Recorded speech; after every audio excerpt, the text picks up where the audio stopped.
Очень хорошее лекарство от кашля – это черная редька и мед. Первым делом нужно почистить черную редьку, как картошку.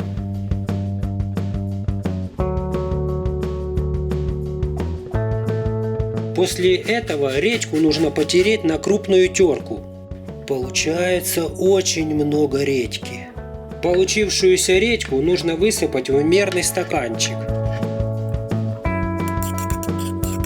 Нужно добавить сюда теперь меда в пропорции 1 к 1. Ляп в банку. Снизу получается редька, а сверху мед. После чего нужно взять блендер и хорошенько взбить полученную консистенцию. Лучшее лекарство от кашля готово. Кушайте по 1 чайной ложке 3 раза в день, и кашель начнет вас покидать.